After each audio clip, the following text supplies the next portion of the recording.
Hey everyone, how's it going? So what am I working on now? Well, I got a 2008 Ford F-150. I don't even know what motor's in this thing. Probably a 5.4, could be a 4.6. Actually, it might be a 4.6. I know the customer, I just can't remember the motor. Anyway, it's got 250,000 miles on it. And he had a complaint. He dropped it off, so it's been sitting here overnight. He dropped it off and said he came out to it and had a puddle of coolant underneath it. So I figured, all right, let's get it inside. I'm pretty sure I've made videos with this vehicle before. I don't remember of what though. So I'm just going to pull it in the shop and let's give it an eyeball and see what we can't figure out. So this truck is the one that I made the video with the fuel tank pressure sensor and those idiotic heat shrink solder connectors, the ones that are absolutely worthless, but some of you still believe that they are great. Whatever. But anyway, this is the vehicle that that video was made on. But yeah, so coolant leak. Haven't found anything yet, but here, check this out. The reservoir is low, as you can see. So what we usually do is I give a visual first to try to see if I can find anything before I pressurize it. I like to look first. I hate to pressurize and then, wind up with coolant dripping all over the place when it could have been a situation that I found just by looking. So the radiator tanks look okay. I don't really see much of anything from up top. I have it set up. Let's put it up in the air. Let's see what we got. All right, so up in the air, let's see what we got. Got nothing. Damn it. Water's dripping all over me. It's raining outside. The car is wet. The truck is wet. I see this, but that's... Oh, that actually is coolant right there. Okay, yeah, that's coolant. Thought it might have been oil.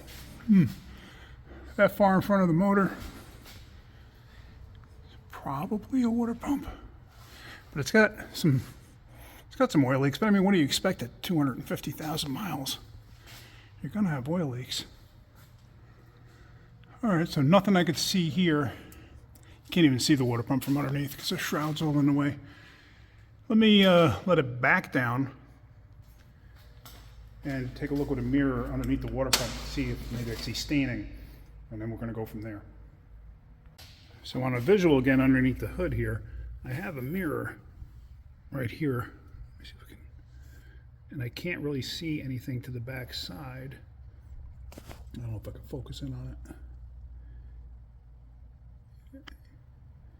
Yeah, see, you could just see the backside. There's like a little staining, but that's not a leak. So, what's going on? All right. Gonna have to pressurize the cooling system and see if I can't find a leak. One other place that's a notorious leak point on these motors, I made a video on it, is that gasket down there that runs across for this water manifold. That's a known leak point, but usually when they leak, it fills up the valley inside there with coolant, and there's no coolant inside there. So I'm not concerned about that. All right, let me get a pressure tester on this. Obviously, you can see I took the air snorkel off from the air cleaner to the throttle body just to gain a little access. She's pressurized, and she's holding pressure. So, interesting. Interesting. So it's probably a temperature-related leak. But from where? I might have to get the engine hot. Let me put it up in the air first. Back up in the air, I should say. And see if I see anything. So underneath, still under pressure, I got nothing.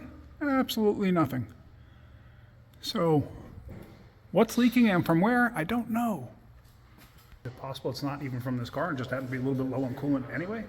I mean, it shouldn't be, but it's always a possibility. I don't remember last time I've checked the coolant level on this vehicle. I just did the check engine light thing 6 months ago, whatever it was. So, all right, let me let it down. I'm going to start it up, let it warm up. So she's running now. When you do something like this, I'm going to have it under pressure. You got to monitor the pressure. The reason being, as the engine heats up, the temperature, as the temperature increases in a coolant, it's going to create pressure. So it's going to, expansion creates pressure. So you got to keep an eye on it because I don't want it to go up past, say, 16. So I got to keep bleeding off a little bit of pressure as the temperature climbs. So I'm just going to leave it run and hopefully I can see something. And I wanted to show you, I actually bled this off to about 14 psi. So as the temperature is going up, you can obviously see the pressures going up. So it's something you got to pay attention to and really pay attention to. You know what I mean? Pay attention. Don't go bananas. You got it. All right. I still don't see anything leaking. And it's getting some temperature in it. I mean, it's hot to the touch. I mean, not hot enough to where I can't grab it. I'm going to bleed off just a hair of pressure on this thing. Because I'm going to put it up in the air and I don't want it to spike up for some weird reason.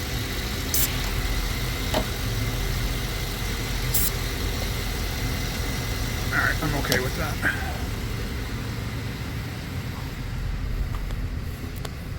So yeah, the temperature, I don't know if you can see it over there. It's almost half. And I have warm air coming through the vents.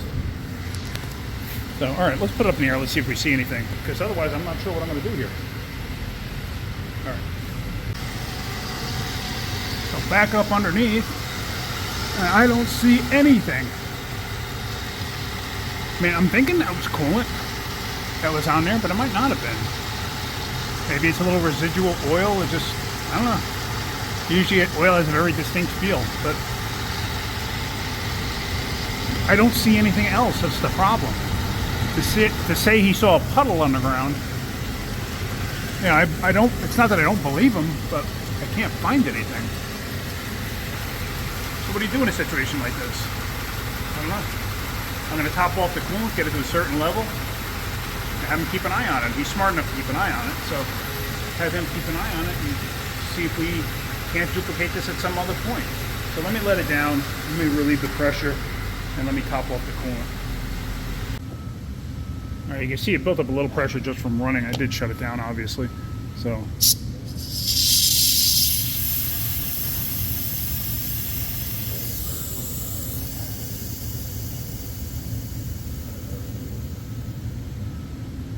All right, so really all I'm going to do is I'm going to get the level up to where it's supposed to be, and I'm going to have to give it back to the customer. I have no choice at this point.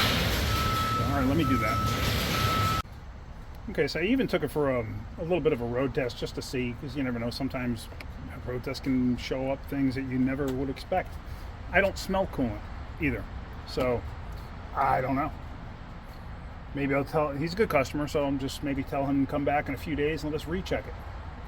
You know, I'll check the coolant level. At least now I know where the coolant level is. So, I don't know. I don't know where to go with this, unfortunately, right now. All right. Maybe they were mistaken. I don't know. I don't think so. He's usually pretty good about stuff like that. So, it's just something I'm not finding at the moment. All right. Hopefully you got something out of it. If you did, hit that like button. If you could, please subscribe. All right, guys. Have a great day. Keep wrenching.